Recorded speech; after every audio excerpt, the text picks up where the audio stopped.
The great hall of the Galactic Council buzzed with voices from 800 different species.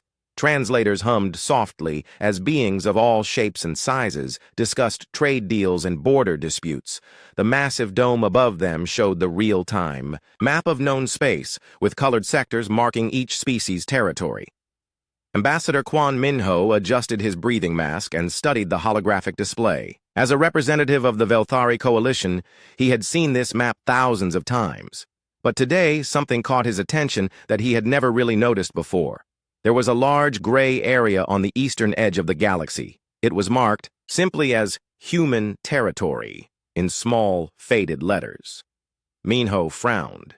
He had been working in galactic politics for 30 years, but he could not remember ever meeting a human diplomat. "Excuse me?" Minho said to Captain Lee Sora, who was sitting nearby. The Thakari woman had blue skin and large, kind eyes. "That region over there, marked as human space. Do you know anything about it?" Sora looked up at the map and nodded slowly. "My grandfather used to tell stories about that place. He was an explorer back in his day. Said he tried to make contact with the humans once." "What happened?" "Nothing dramatic," Sora replied. "His ship approached their border, and they got a message. Very polite, very clear. It said something like, 'This territory is under human protection. Peaceful withdrawal is advised. No weapons, no threats. Just a request to leave.'" Minho looked puzzled. "That's it? They just asked him to go away?" "That's it. Grandfather said it was the strangest thing. Most species either welcome visitors or chase them off with missiles. The humans just asked nicely and waited. When Grandfather's ship turned around, they sent another message saying, 'Thank you for your understanding. Safe travels.'" The conversation was interrupted by the sound of the council speaker calling for attention. The various delegates quieted down as Speaker Yoon announced the next item on the agenda. But Minho's mind was still thinking about the human territory. After the session ended, Minho decided to visit the council archives. The building was old and filled with the smell of data crystals and preservation chemicals. Park Ji-hoon, the chief archivist, was a small man with tired eyes who seemed to know where every piece of information in the galaxy was stored. "Humans?" Park said when Minho asked. "Now that's a name I haven't heard in a while. Let me check the old files."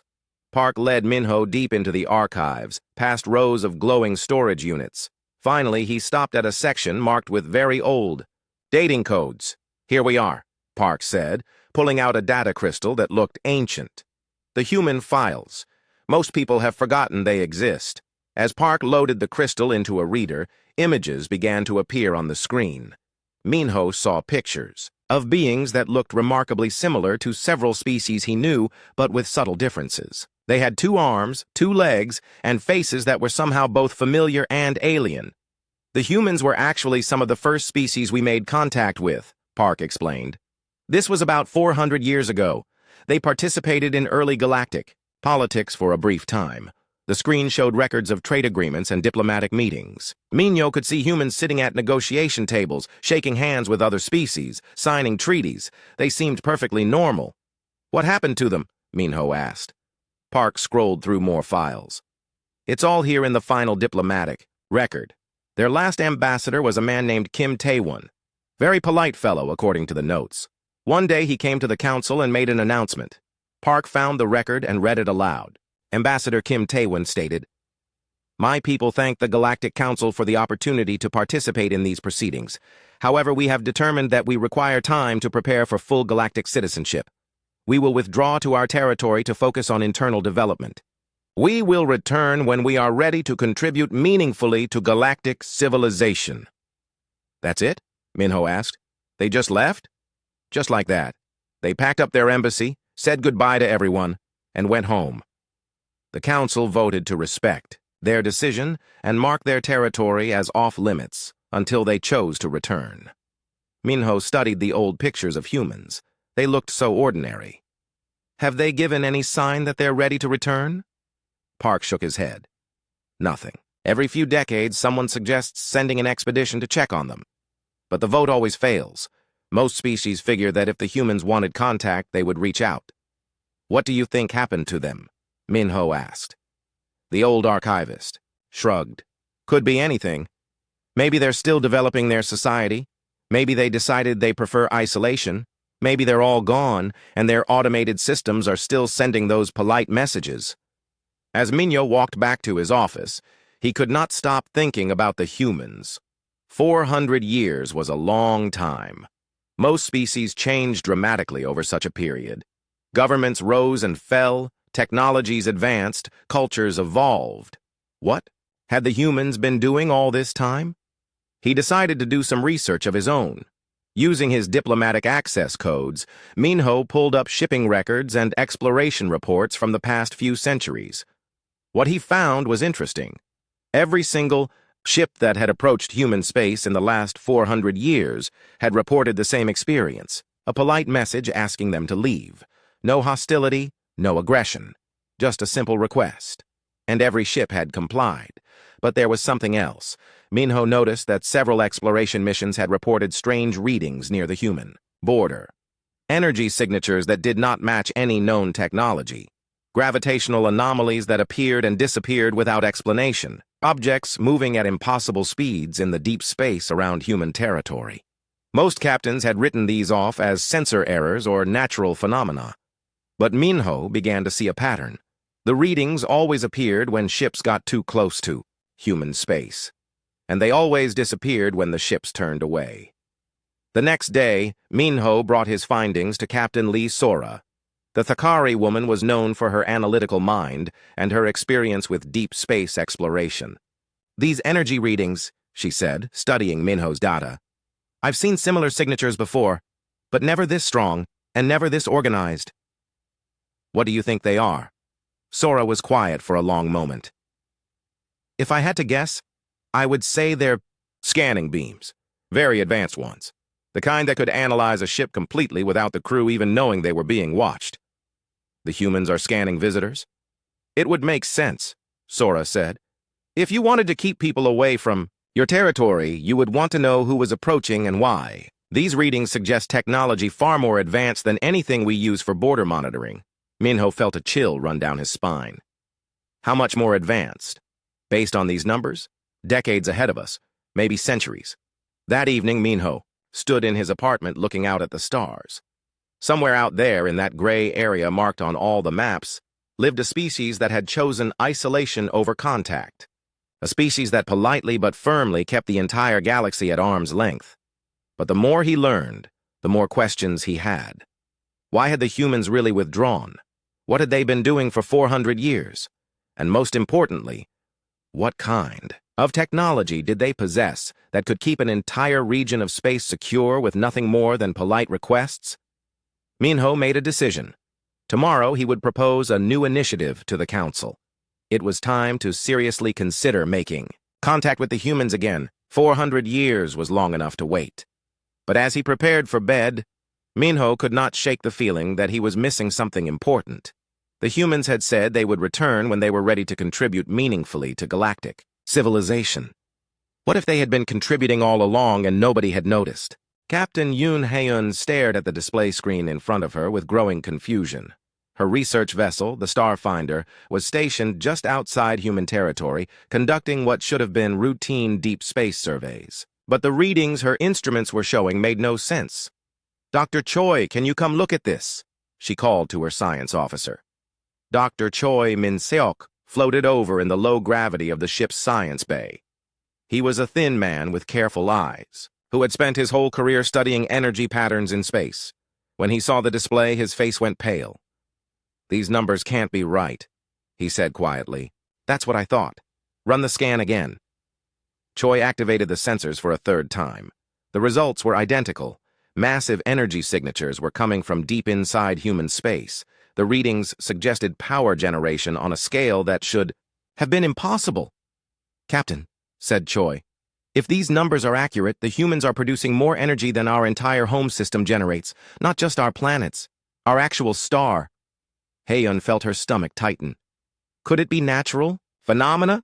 Maybe they built their cities around some kind of cosmic energy source? "Look at the patterns," Choi replied, pointing at the screen. "These signatures are too organized, too controlled. This is definitely artificial.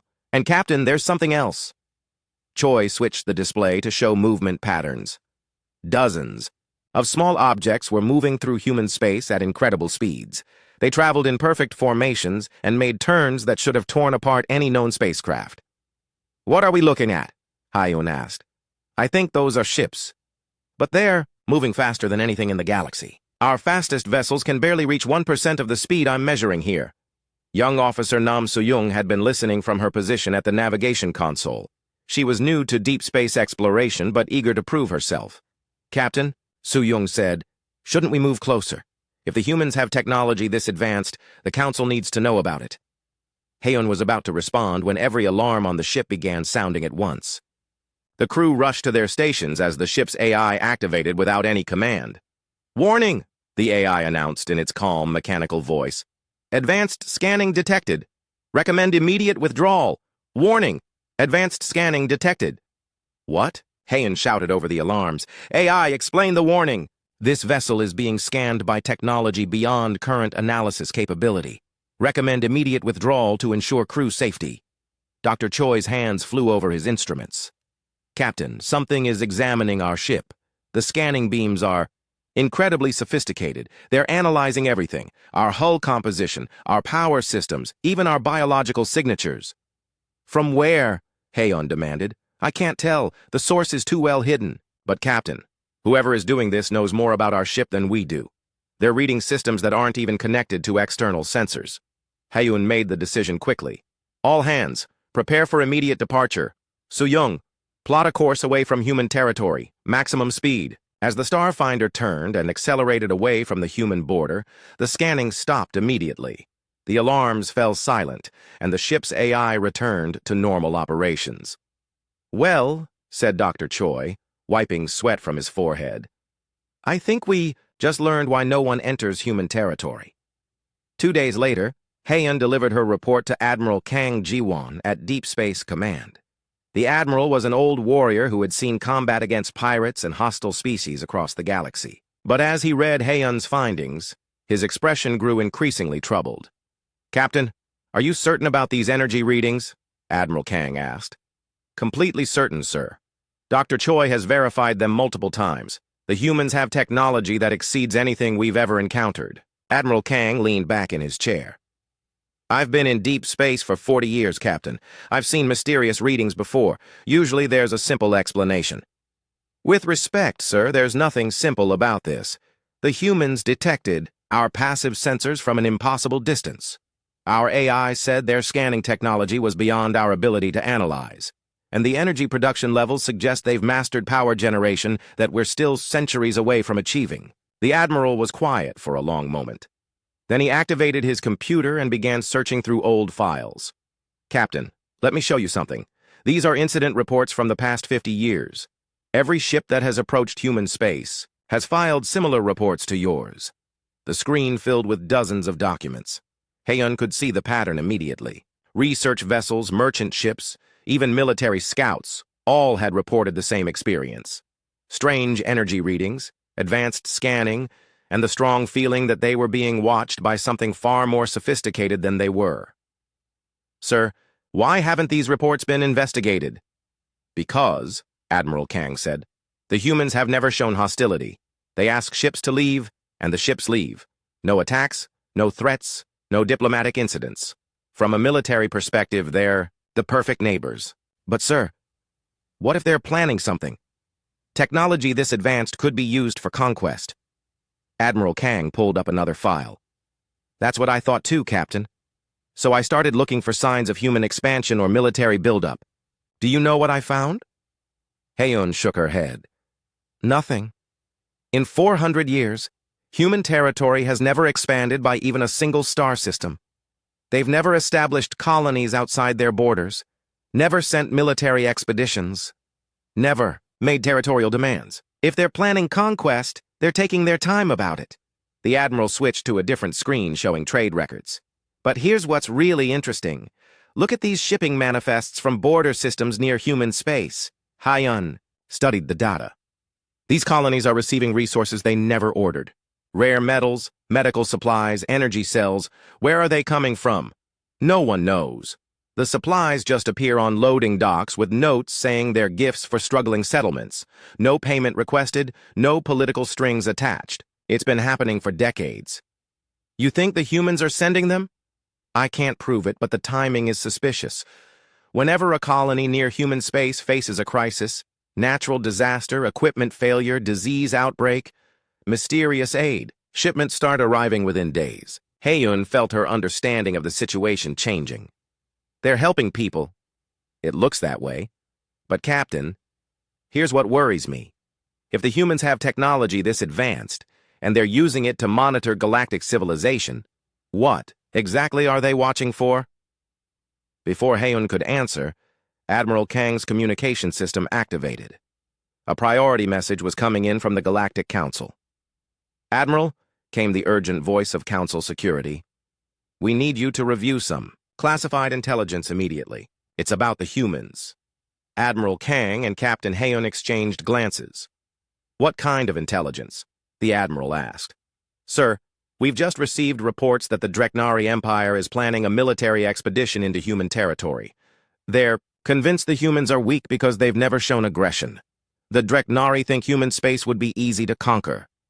Haeyun felt a chill run down her spine. The Dreknari were known throughout the galaxy for their military might and their aggressive expansion policies. They had conquered dozens of species and showed no mercy to those who opposed them. When is this expedition planned? Admiral Kang asked. It's already launched, sir. 300 Dreknari warships crossed into human territory 6 hours ago. We haven't heard from them since. Admiral Kang closed his eyes. Captain Haeyun, I think we're about to learn what happens when someone doesn't politely withdraw from human space. Haeyun thought about the incredible energy readings her ship had detected, the impossible scanning technology, and the mysterious aid shipments that appeared whenever colonies were in trouble. Sir, she said quietly, I don't think the Dreknari knew what they were getting into. No, Admiral Kang replied. I don't think they did either. General Huang Xiujun stood before the holographic display in the Dreknari war room, his scaled hands pointing at the gray area marked as human territory. Around him, the Empire's greatest military minds studied the invasion plans that had taken months to prepare. My fellow warriors, Xiujun said, his voice carrying the authority of countless victories, today we discuss the expansion into human space. Intelligence reports suggest this will be our easiest conquest yet.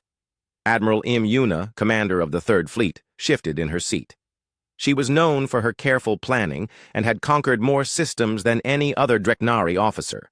But something about this mission troubled her. General, she said, the humans have maintained their borders for 4 centuries. That suggests some level of military capability. Xiujun laughed, a harsh sound that echoed through the chamber. Admiral, in 400 years, the humans have never fought a single battle. They send polite messages asking visitors to leave. This is not the behavior of a military power. Captain Lim Dongwook, who would command the invasion flagship, raised his hand. Sir, what about the energy readings our scouts have detected near human space? Sensor ghosts, Xiujun replied dismissively. Old equipment, natural phenomena, anything but actual technology. If the humans possessed advanced weapons, they would have used them to expand their territory. Instead, they hide behind their borders like frightened children. The general activated a new display showing the Dreknari fleet. 300 warships, each one a masterpiece of military engineering. The fleet had conquered the Vorthak Collective in 6 days and the Zephyrian Alliance in less than a week. We will cross into human space in 3 waves, Xiujun explained. Admiral Yuna will lead the first assault with 100 ships. Captain Dongwook will command the flagship and coordinate the occupation of human worlds. Once we establish control, the remaining fleets will move in to secure the territory. Admiral Yuna still looked concerned. General, shouldn't we attempt diplomatic contact first? Demand their surrender before attacking? The Dreknari Empire does not negotiate with prey, Xiujun replied coldly. We take what we want, when we want it. The humans will surrender when they see our ships or they will be destroyed. Either outcome is acceptable. 3 days later, Admiral Yuna led the first wave across the human border. Captain Dongwook commanded the massive flagship, a vessel so large it could carry entire armies. The crew was confident and eager for battle. The Dreknari had never met. an enemy they could not defeat. "Admiral," reported the sensor officer, "we have crossed into human territory. No response from their forces yet." "Maintain formation," Yuna ordered. "Continue toward the nearest human system." For 2 hours, the fleet moved deeper into human space without encountering any resistance. The crew began to relax. Perhaps General Seo Jun had been right. Perhaps the humans really were as helpless as they seemed. Then everything changed. "Admiral!" the sensor officer shouted, panic in his voice. "Something's wrong with the engines!" Yuna rushed to the command station. Throughout the fleet, ships were reporting the same problem. Their engines had simply stopped working. Not damaged, not destroyed, just off. "Engineering report!" Dongwook demanded from the flagship. "Sir, we can't explain it. The engines are receiving power. All systems show normal, but we're not moving. It's like something is holding us in place." Across the fleet, similar reports came in. Weapons systems had shut down. Communication between ships was limited to short range only. Life support continued to function, but every other system was either offline or unresponsive. "Admiral," the communications officer said, her voice shaking. "We're receiving a transmission." "From where?" Yuna asked. I don't know, ma'am. It's not coming from any of our ships, and sensors don't show any other vessels in the area. Put it through." The voice that came through the speakers was calm, pleasant, and spoke perfect Dreknari. "Greetings, Admiral Yuna and Captain Dongwook. Welcome to human territory. Your ships and crews are unharmed but temporarily immobilized. Please state your intentions." Dongwook found his voice first. "I am Captain Lim Dongwook of the Dreknari Empire. We have come to claim this territory for our people." There was a pause before the voice responded. When it did, there was something that sounded like genuine sadness in the tone. "Captain, we are disappointed to hear this. We had hoped that galactic civilization had moved beyond conquest and aggression. Your fleet represents 300 ships and approximately 2 million crew members. Are you certain that conquest is your only objective?" Admiral Yuna stepped forward. "I am Admiral Im Yuna, commander of this fleet. By what authority do you hold our ships?" "Admiral, we hold no one. Your vessels are free to leave at any time. However, we cannot permit aggressive action within our territory. If you truly intend conquest, we will be forced to escort you home." "Escort us?" Dongwook laughed. "With what ships? Our sensors show nothing but empty space." "Captain, your sensors show what we allow them to show. Would you like us to demonstrate our capabilities more clearly?" Before anyone could respond, the flagship's main display activated. It showed a view of their own fleet from an impossible angle, as if the camera was floating in space far above them. But there was something else in the image. Surrounding the 300 Dreknari warships were thousands of human vessels. They were sleek and elegant, unlike any ship design in galactic records. Each one was small compared to the massive Dreknari battleships, but there were so many of them that they completely encircled the invasion fleet. "When did they get there?" Yuna whispered.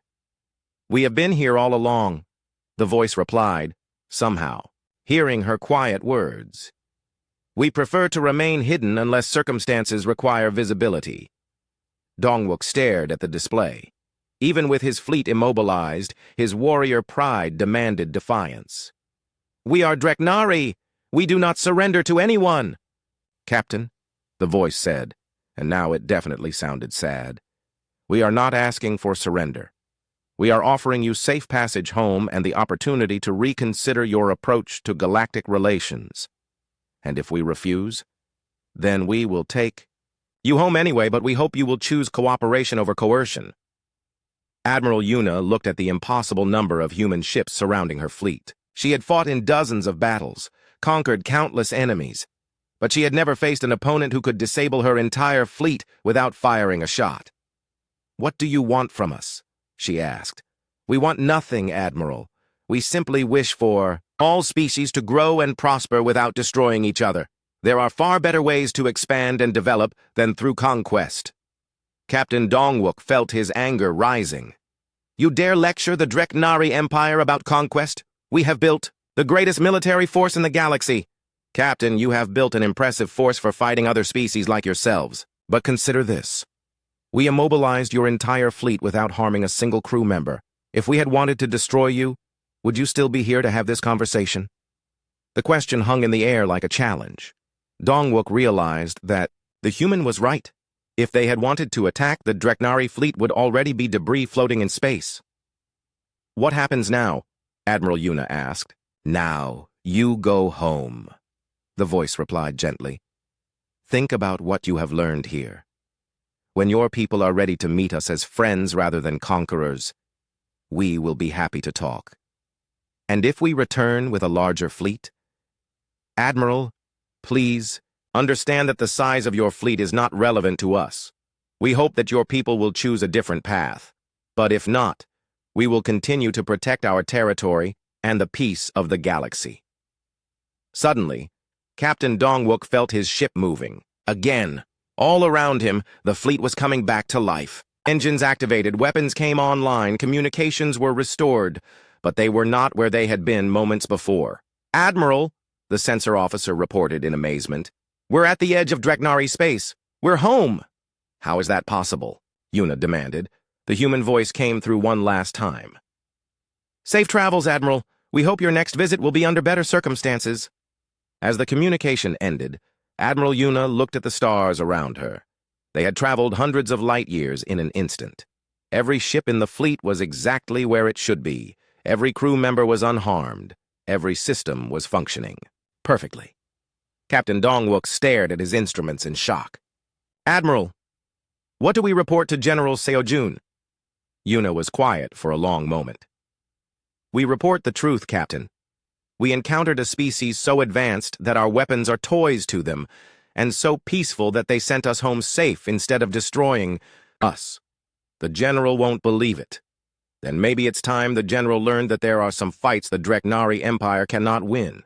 Council leader Oh Seung-wan called the emergency session to order as representatives from across the galaxy filled the Great Hall. The news of the Dreknari fleet's peaceful return had spread like wildfire through galactic civilization.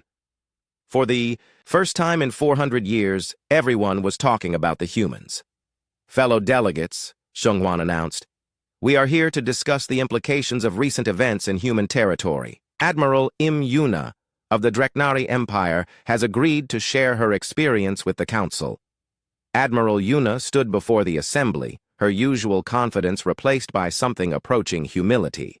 The proud Dreknari warrior looked smaller somehow, as if her encounter with the humans had changed her perspective on everything. Honored delegates, she began. 3 days ago, I led 300 warships into human space with the intention of conquest. We believed the humans were weak because they had never shown aggression. We were wrong about everything. The hall erupted in whispers and conversations. Yuna waited for quiet before continuing. The humans disabled our entire fleet without firing a shot. They spoke to us with kindness, even as they demonstrated power beyond our understanding. And when we refused to abandon our aggressive intentions, they transported our entire fleet back to Dreknari space in an instant. Ambassador Kwon Minho, who had first raised questions about human territory, stood to speak. Admiral, can you describe the technology they used? I cannot, Yuna replied honestly. Our ship simply stopped working, then started working again when they chose to allow it. We detected thousands of human vessels around us, but our sensors had shown empty space moments before. They moved us across hundreds of light years without any sensation of travel. It was like they were using the laws of physics as suggestions, rather than rules. Dr. Shin Minji, the galaxy's leading expert on energy physics, had been analyzing data from the encounter. She approached the speaking platform with a tablet full of readings that had been puzzling her for days. Delegates, Dr. Shin said, I have spent my career studying the fundamental forces of the universe. The energy signatures from this encounter challenge everything we thought we knew about the possible. She activated the main display, showing wave patterns and energy readings that filled the screen with complex mathematics. Based on the residual energy detected by long-range sensors, the humans appear to have mastered manipulation of space-time itself. The power requirements for what they accomplished should be impossible for any civilization to generate. Captain Moon Jae-hyun, a veteran deep space explorer, requested permission to speak. His weather-beaten face showed the experience of decades among the stars. Dr. Shin, he said, I've been thinking about your findings, and I believe they explain something that has puzzled explorers for years. Moon activated his own display, showing incident reports from across the galaxy. These are rescue operations that have happened over the past century. Ships appeared from nowhere to save crews, from disasters, then vanished before anyone could identify them. The records showed dozens of cases: vessels pulling crews from exploding ships, mysterious craft guiding lost explorers to safety, unknown rescuers delivering medical supplies to plague-stricken colonies. I always assumed these were different species helping each other. Moon continued. But look at the energy signatures. They all match the readings from the human encounter. A shocked silence fell over the hall. Ambassador Zhang Hewan of the Peaceful Contact Initiative stood slowly, her face pale with realization. Are you saying, she asked quietly, that the humans have been secretly helping galactic civilization for centuries? Dr. Shin checked her. Data again. The evidence suggests exactly that. The energy patterns are identical. If Captain Moon is correct, the humans have been preventing disasters and saving lives throughout the galaxy while remaining completely hidden. Counselor Bei Hyejian accessed the trade databases on her personal tablet. This would explain the mysterious aid shipments that have been appearing near human space. No one could trace where they came from, but struggling colonies always received exactly what they needed most. The implications were staggering. The species that everyone had assumed was hiding in isolation had actually been protecting the galaxy from behind the scenes. Admiral Kang Ji-won, who had been following the human situation for years, stood to address the assembly. Delegates, I believe we need to examine our assumptions about human motivations. We assumed they withdrew because they were afraid of galactic civilization. But what if they withdrew to protect it? Protect it from what? Asked Ambassador Minho. That, Admiral Kang replied, is what we need to find out. Council Leader Sungwon recognized the gravity of the situation. I am calling for a full investigation into human activities over the past 4 centuries. We need to understand what they have been doing and why they felt the need to do it in secret. Over the next several days, teams of researchers combed through historical records looking for signs of human intervention. What they found painted a picture that changed everything the galaxy thought it knew about itself. Dr. Li Gaiyong, a specialist in astronomical phenomena, discovered that several potentially catastrophic asteroid impacts had been mysteriously deflected over the years. The asteroids had simply changed course for no apparent reason, missing populated worlds by narrow margins. The trajectory changes were subtle, she explained to the investigation committee. Unless you were looking for them specifically, you would assume they were natural variations, but the timing is too convenient to be coincidence. Space Traffic Coordinator Kim Young-ho found evidence of prevented conflicts. Several times over the past century, military fleets from hostile species were approaching peaceful colonies. Each time, the fleets encountered mechanical problems that forced them to return home. The problems always resolved themselves once the fleets were safely away from their targets. The most disturbing discovery came from xenoarchaeologist Park Seo-ho, who specialized in studying dead civilizations. While researching ancient ruins on the galactic rim, he had found evidence of destroyed worlds that predated known galactic history. These aren't natural disasters, he reported. These worlds were attacked by something that completely erased all traces of life. The destruction patterns don't match any known weapon or natural phenomenon. How old are these ruins? Asked Council Leader Sungwon. At least 1,000 years, maybe more. And delegates, there are dozens of them. Entire civilizations wiped out by something that left no survivors and no records. The investigation committee worked through the night, piecing together a pattern that was both encouraging and terrifying. The humans had been protecting galactic civilization from threats both large and small. They had prevented wars, deflected asteroids, provided aid to struggling colonies, and rescued countless lives. But the evidence of destroyed worlds suggested they were also watching for something much more dangerous. Ambassador Song Minky, head of the diplomatic corps, summarized their findings. The evidence suggests that humanity has been acting as a secret guardian force for the galaxy. They have the technology to intervene in crises without being detected, and the knowledge to identify threats before they become catastrophic. But why the secrecy? Asked Admiral Yuna. Why not work with us openly? Dr. Shin looked up from her data analysis. Perhaps because they knew something we didn't. If these ancient ruins represent a threat that destroyed entire civilizations, the humans might have been preparing for something we couldn't imagine. Council Leader Sungwon felt the weight of responsibility settling on his shoulders. I believe it's time we made formal contact with humanity. After 400 years of silence, we need to know what they've been protecting us from. And, added Admiral Kang grimly, we need to know if that threat is still out there. The Assembly voted unanimously to authorize a diplomatic mission to human territory. For the first time since Ambassador Kim Tae-won had said goodbye 4 centuries ago, the galaxy would attempt official contact with humanity. But as the delegates filed out of the hall, many of them wondered if they really wanted to know what had kept the humans hiding for so long. Ambassador Song Minki had prepared for many difficult diplomatic missions during his career, but nothing had prepared him for this moment. His ship, the Peace Seeker, approached the edge of human territory, carrying the hopes and fears of an entire galaxy. Ambassador, reported Captain An Jun from the pilot's seat. We're receiving a transmission from human space. Song straightened his formal robes and nodded. Put it through. A gentle voice filled the ship's bridge. Welcome, Ambassador Song Minki and Captain An Jun. We have been expecting you. Please proceed to the coordinates we are transmitting. You have permission to enter human territory. June looked at her instruments in amazement. Sir, they knew our names. How is that possible? I suspect, Song replied quietly, that the humans know far more about us than we ever realized.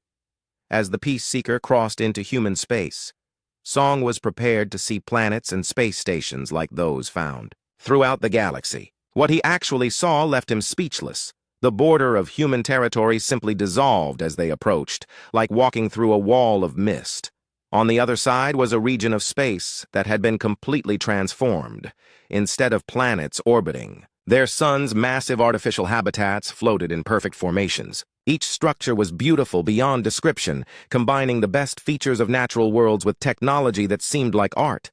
Gardens visible from space surrounded cities that gleamed with soft light. Ambassador, Captain June whispered, there are billions of people living in those habitats. How did they build all this? Before Song could answer, their ship was gently guided toward the largest habitat. As they approached, Song could see that it was not just a space station, but an entire world built in the void, complete with oceans, continents, and weather systems. Peace Seeker, came the voice again. Please dock at the indicated bay. Admiral, Kim Hyun-soo is waiting to meet with you. The docking bay was unlike anything in galactic technology. The ship was drawn inside by forces that Song could not identify, settling gently onto a platform that adjusted itself perfectly to their vessel's configuration. Admiral Kim Hyun-soo was waiting for them in the docking bay. He was tall and calm, with kind eyes that seemed to hold deep sadness. He wore a simple uniform that bore no weapons or military decorations. Ambassador Song, Captain An, Admiral Kim said with a formal bow, welcome to New Terra. I am honored to be the first human you have spoken with in 400 years, Song returned the bow. Admiral Kim, I bring greetings from the Galactic Council and questions that have troubled us for centuries. I know, Kim replied, and I have answers that will trouble you far more than the questions ever did. Please, come with me. Admiral Kim led them through corridors filled with humans of all ages. Song noticed that they moved with unusual coordination, as if they were all part of some greater pattern. Children played games that seemed to involve complex mathematics, while adults worked on projects that looked like advanced physics experiments. Your people seem very focused, Song observed. They are, Kim replied. Every human alive today has been raised with a single purpose, to protect the galaxy from the greatest threat it has ever faced. They entered a vast chamber filled with holographic displays. Dr. Lee Gayong, a woman with intense eyes and hands stained with archaeological dust, was waiting for them beside a massive projection of the galaxy. Ambassador, she said without preamble, let me show you why we withdrew from galactic civilization. The display changed to show a section of space far beyond the current borders of known civilization. As Song watched, the image zoomed into show the ruins of dead worlds. 500 years ago, Dr. Lee explained, our deep space explorers found these. At first, we thought they were natural disasters. Worlds stripped of all life, entire solar systems left empty and cold. But when we examined them more closely, we realized the truth.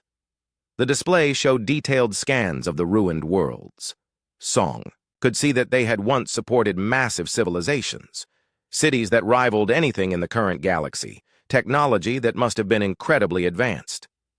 What happened to them? Captain June asked. They were consumed, Admiral Kim replied grimly. Every trace of organic life was drained away, leaving only dead rock and metal behind. Dr. Lee activated another display. We found evidence of 47 extinct civilizations, Ambassador. Some were more advanced than our current galactic community. All were destroyed by the same enemy. What enemy? Song asked, though he was beginning to fear the answer. The display changed to show readings that made no sense to Song's eyes. Energy patterns that seemed to exist partially outside normal space, movement signatures that suggested ships that could phase in and out of reality. We call them the Void Hunters, Dr. Lee said. They exist in the spaces between dimensions, feeding on the life force of entire species. They appear without warning, consume everything organic they find, then disappear back into the void. Song felt cold despite the comfortable temperature of the chamber. How do you know all this? Because, Admiral Kim said quietly, we found one of their scouts. The display showed images that Song's mind struggled to process.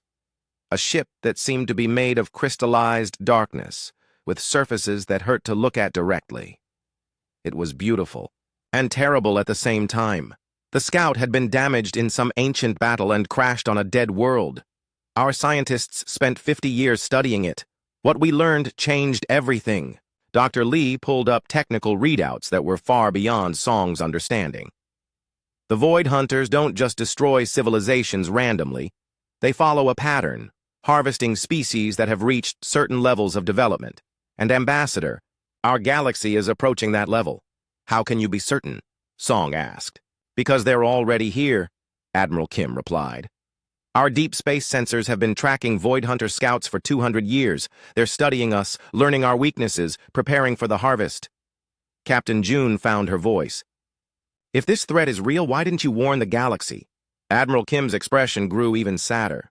We tried. 400 years ago, Ambassador Kim Tae-won presented evidence of the Void Hunters to the Galactic Council. Do you know what they said? Song shook his head. They said it was impossible. They said we were using fake evidence to gain political advantage. They accused us of trying to frighten other species into submission. The galaxy was not ready to hear the truth.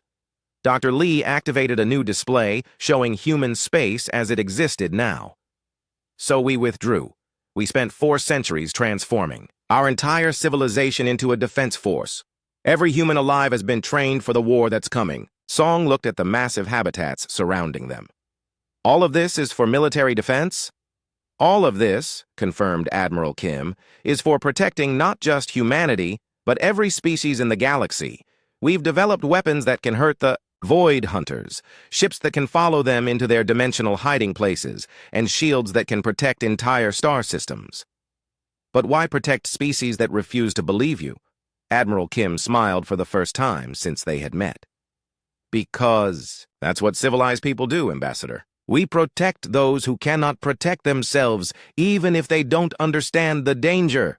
The chamber's displays suddenly flashed red. A human technician rushed to Admiral Kim's side. Sir, the technician reported urgently, long-range sensors are detecting massive void distortions on the galactic rim. The patterns match Void Hunter fleet movements. Admiral Kim's face went pale. How many ships? Thousands, sir. This isn't a scouting mission.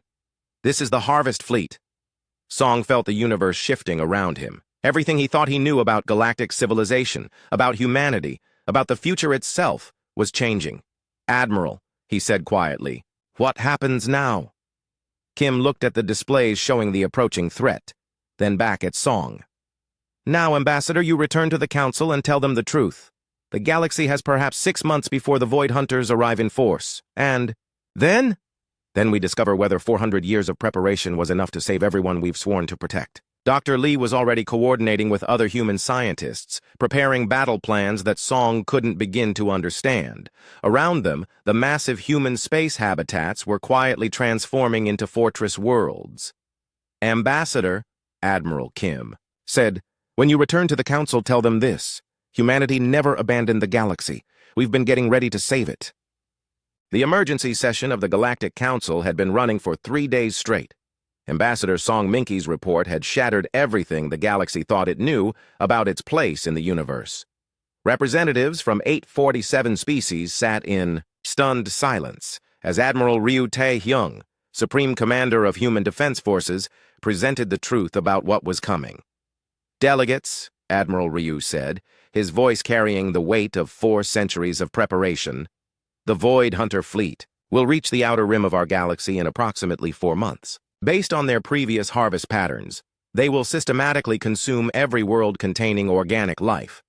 The massive display behind him showed the approaching threat. Thousands of ships that existed partially outside normal space, moving in formations that hurt to look at directly.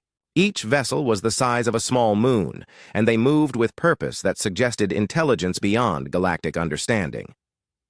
Council leader Oh Seung-hwan struggled to process what he was seeing. "Admiral, how certain are you about their intentions?" "Completely certain," Ryu replied. "We have studied their behavior for centuries. The Void Hunters do not negotiate, they do not take prisoners, and they do not leave survivors. They consume all organic matter they encounter and move on to the next target." Commander No Yunbi, Admiral Ryu's strategic coordinator, stepped forward. "Delegates, you face a choice that will determine whether your species survive the next year. You can attempt to defend yourselves using current galactic military technology, or you can accept human coordination for a unified defense." The implications were staggering. Admiral Im Yuna of the Dreknari Empire, still shaken by her encounter with human technology, asked the question everyone was thinking. What would human coordination involve? "Complete integration of all galactic military forces under human command," Commander No replied bluntly. "Your ships, your weapons, your personnel, all coordinated by human strategic systems for maximum effectiveness against an enemy that operates outside your understanding of warfare." The hall erupted in angry voices. Representatives shouted about sovereignty, independence, and national pride. The idea of placing their forces under human command was unthinkable to species that had maintained independence for millennia. Captain Yu Jongsuk, Human Fleet Operations Commander, waited for the noise to die down before speaking. "Delegates, let me demonstrate why coordination is necessary." The chamber's lights dimmed, and suddenly the space around them filled with holographic ships, perfect recreations of vessels from every species in the galaxy. Hundreds of different designs floated in the air, representing the combined military might of galactic civilization. "This is your current fleet strength," Captain Yu explained. "Impressive by galactic standards. Now, let me show you what you're facing." A single dark shape appeared among the holographic ships. It was one of the smaller Void Hunter vessels, but even the recreation of it seemed to absorb light from the chamber. "This single Void Hunter scout can phase through your shields, disable your weapon systems, and drain the life force from your crews without taking any damage from conventional weapons. One scout ship can destroy your entire combined fleet." The representatives stared at the comparison in horrified silence. "The approaching harvest fleet," Captain Yu continued, "contains over 3,000 vessels larger than this scout." General Han Jinsu, Director of Human Military Development, activated a new display. "However, humanity has spent 4 centuries developing weapons and tactics specifically designed to fight Void Hunters." The holographic display changed to show human ships engaging the dark vessels. Song watched in amazement as human weapons seemed to tear holes in space itself, striking targets that existed partially in other dimensions. "Our quantum disruption cannons can force Void Hunters back into normal space where they can be damaged," General Han explained. "Our dimensional shields can block their life-draining attacks. Our ships can follow them into their hiding places between realities." "But," Commander No added firmly, This technology requires precise coordination. Void. Hunters adapt quickly to new threats. If even one part of our defense fails, they will adjust their tactics and overcome our advantages. Ambassador Quan Minho, who had first questioned human isolation, stood to speak. Admiral Ryu, what guarantees do we have that humanity won't use this crisis to establish control over the galaxy? Admiral Ryu's expression softened slightly. Ambassador, we have had the ability to conquer the galaxy for over 2 centuries. If domination was our goal, why would we wait for an external threat to achieve it? Then what is your goal? Demanded General Huang Seojun of the Dreknari Empire. Survival, Ryu replied simply. The survival of every species, every world, every dream of peace that this galaxy has built. We have transformed our entire civilization into a shield for others. Conquest would defeat the very purpose of our existence. Dr. Shin Minji, still struggling to understand human technology, asked, how is coordination even possible? Our species use completely different communication systems, tactical doctrines, and command structures. Captain Yu activated another display showing streams of data flowing between human and alien ships. We have developed translation and coordination protocols that can integrate any technology base with our systems. Your crews would maintain control of their ships, but receive tactical guidance through our strategic network. It's like a dance, Commander No explained. Each dancer maintains their individual style, but all move to the same rhythm to create something greater than any could achieve alone. The debate continued for hours. Some species demanded proof of the Void Hunter threat. Others insisted on maintaining independent command of their forces. A few suggested attempting negotiation with the approaching enemy. Finally, Ambassador Song Minky stood to address the assembly.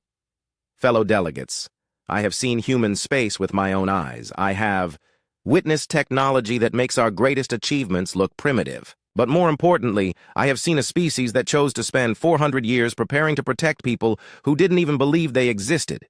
He paused, looking around the chamber at representatives from across the galaxy. The humans could have continued hiding. They could have built defenses around their own territory and let the rest of us face the Void Hunters alone. Instead, they revealed themselves to save us all. Captain Yu stepped forward one final time. Delegates, we need your answer. The Void Hunters have begun accelerating their approach. We have perhaps 3 months to coordinate our defenses. What happens if we refuse? Asked Council Leader Sung Hwan. Admiral Ryu's expression was grave. Then humanity will do what we have always done. Protect the galaxy to the best of our ability, with or without your cooperation. But our chances of success decrease significantly without unified coordination. The vote that followed would be remembered as the most important decision in galactic history. One by one, species representatives stood to declare their choice. Some voted immediately to join the Human Defense Network. Others demanded negotiations and conditions. A few refused outright, preferring to defend themselves independently. But by the end of the day, 623 species had agreed to human coordination. It was not unanimous, but it was enough. Admiral Ryu addressed the assembly one final time. To those who have chosen to stand with us, welcome to the greatest military operation in galactic history. To those who prefer independence, we respect your choice and will coordinate our defenses to protect your worlds as well. How do we begin? Asked Admiral Yuna. We begin, replied Commander No, by teaching the galaxy to fight as one. And we begin now. As the representatives filed out of the chamber, the massive displays showed human ships already moving toward rendezvous points throughout the galaxy. After 4 centuries of preparation, humanity was finally ready to reveal the full extent of their capabilities. Ambassador Kim Young-ho, humanity's first official diplomat in 400 years, stood before the great star map one last time. The galaxy is worth protecting, he said quietly to the empty chamber. All of it. Every species, every world, every dream of peace you've built. Outside, across thousands of star systems, the greatest alliance in galactic history was being born.